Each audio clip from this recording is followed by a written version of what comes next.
Online पाठ्यक्रम में जुड़े रहने वाले 10वीं कक्षा के सभी विद्यार्थियों को शुभकामनाएं।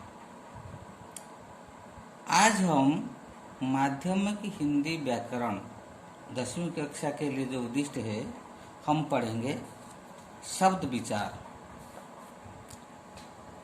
शब्द विचार हिंदी में शब्द का निर्माण कई तरह से होता है। विभिन्न प्रकार के शब्दों का निर्माण होता है। इनमें मुख्य साधन है उपसर्ग, प्रत्यय, संधि, समास और आवृत्ति।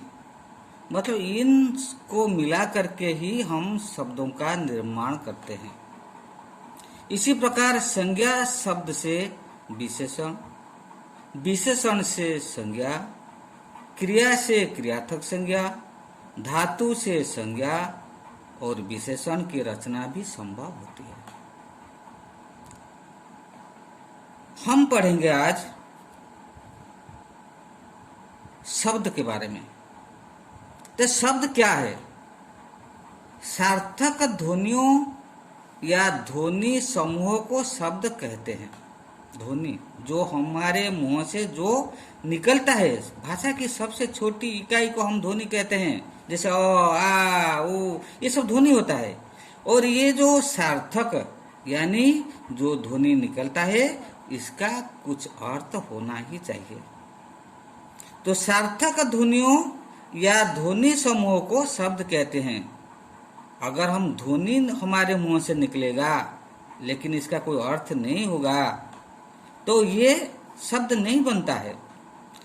तो ध्वनि निकलेगा, इसका कोई अर्थ ही होगा, जिसको हम कहते हैं सार्थक।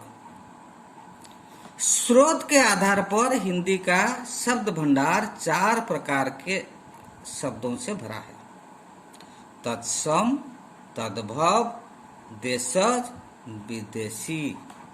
हमारे जो शब्द भंडार भरा है, ये विभिन्न स्रोतों से आया हुआ है। जो तत्सम शब्द, तद्भव शब्द, देशज शब्द और विदेशी शब्द। तो हम पढ़ेंगे तत्सम और तद्भव के बारे में आज पढ़ेंगे। तत्सम शब्द क्या है? तत्सम का अर्थ है उसके समान। उसके मतलब किसके? ये उसके का मतलब होता है संस्कृत के समान। संस्कृत में जो शब्द है, अगर हिंदी में वही शब्द है तो वह होता है तत्सम, यानी उसके समान, यानी संस्कृत के समान।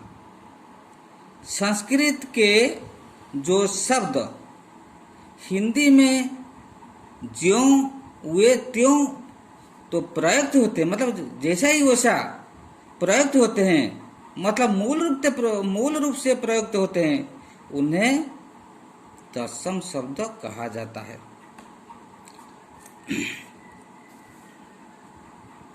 मतलब अंधकार, अग्नि, अर्ध, अष्ट, अश्रु, आश्चर्य, उज्ज्वल, एकत्र, ओष्ठ। अगर इसे तुम ध्यान से देखोगे, ये बिल्कुल संस्कृत शब्द है। अंधकार आ गया, ये हिंदी शब्द नहीं है, लेकिन हिंदी में आ गया है, लेकिन ये बिल्कुल संस्कृत शब्द है। इसलिए जो संस्कृत के शब्द अग्नि, हिंदी में अग्नि नहीं है, लेकिन अग्नि संस्कृत से आया है। अर्ध, अष्ट, ये संस्कृत शब्द। संस्कृत शब्द ज्यों ही त्यों अगर हिंदी में है तो उसे हम क्या कहेंगे? तत्सम शब्द कहेंगे। उज्ज्वल, एकत्र, ओष्ठ, कर्ण, काष्ठ, उप, क्षेत्र, ग्राम, चूर्ण, जिह्वा, ज्येष्ठ, दंत, दुग्ध, मयूर, रात्रि, वायु, व्याघ्र, सर्प, हस्त, ये बिल्कुल संस्कृत शब्द है, लेकिन इसका प्रयोग भी हिंदी में हो रहा है। ये संस्कृत से आने के कारण हम इसको कहते हैं तत्सम शब्द। तद्भव का मतलब क्या होता है? तत् और भव के योग से तद्भव, अर्थात उससे यानी संस्कृत से उत्पन्न। ये जो शब्द है तद्भव शब्द, ये संस्कृत से उत्पन्न हुआ है, बिल्कुल संस्कृत शब्द नहीं। संस्कृत शब्द टेढ़ा मेढ़ा होकर ये हिंदी में आ गया है। संस्कृत के जो शब्द पाली, प्राकृत, अपभ्रंश आदि भाषाओं से होते हुए कुछ परिवर्तनों के साथ हिंदी में आए हैं, उन्हें तद्भव शब्द कहते हैं।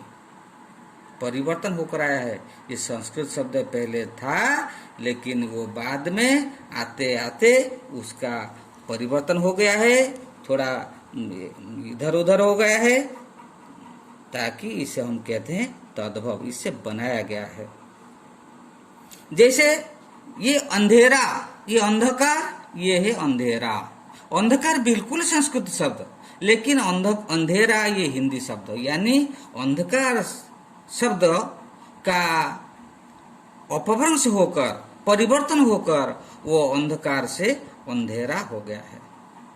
अग्नि से आग, अग्नि बिल्कुल संस्कृत शब्द, अग्नि का परिवर्तन शब्द हो गया है आग। तो जो बिल्कुल संस्कृत शब्द वो तत्सम, जो परिवर्तन होकर आया है वो है तद्भव। मतलब संस्कृत शब्द पहले था, लेकिन परिवर्तन होकर वो क्या बन गया है? परिवर्तन हो गया है। इसलिए जैसे अंधकार से अंधेरा, अग्नि से आग, अर्ध से आधा, अर्ध संस्कृत शब्द, और परिवर्तन होकर हो गया आधा, ये हिंदी शब्द। अष्ट, आठ, अश्रु, आंसू, आश्चर्य, अचरज, उज्ज्वल, उजला, एकत्र, इकट्ठा, बिल्कुल ये शब्द से ये अलग परिवर्तन होकर आया है, इसलिए ये होता है तद्भव। ये बिल्कुल संस्कृत के शब्द, ये संस्कृत से आया है, लेकिन थोड़ा परिवर्तन होकर आया है, इसीलिए ये होता है तद्भव शब्द। तो समझ में आ गया होगा। तो तत्सम और तद्भव के बारे में। और ये जो देशज शब्द होता है, हमारे देश में ये शब्द सब बनाया जाता है, सब बनाया गया है। लोगों को बोली ये है, जैसे द्राविड़ भाषाओं से आए शब्द, हिंदी के अपने बनाए गए शब्द, ही अपने खुद हिंदी के शब्द द्राविड़ भाषाओं से ये शब्द आया है। विदेशी शब्द से जो शब्द अरबी, फारसी, तुर्की, पुर्तगाल, अंग्रेजी, इन भाषाओं से भी कुछ शब्द आया है। तो इनको कहते हैं हम, क्या कहते हैं? ये इसको कहते हैं देशज, ये विदेशी शब्द इसको कहते हैं, विदेशी शब्द कहते हैं, क्योंकि ये बाहर के देश की भाषाओं के शब्द है। ऐसे शब्द विशेष रूप से अरबी, फारसी, तुर्की, अंग्रेज भाषाओं से हिंदी में आए हैं, इसलिए ये सब विदेशी शब्द। ये सभी शब्द भंडार का मिलन ही ये हिंदी का शब्द बनाया हुआ है। ठीक है, आज इतना ही, हम बाद में पढ़ेंगे। इसको अच्छी तरह पढ़ना, ठीक तरह पढ़ना। अभी मैं रहता हूँ, विराम देता हूँ। गिरीश सर।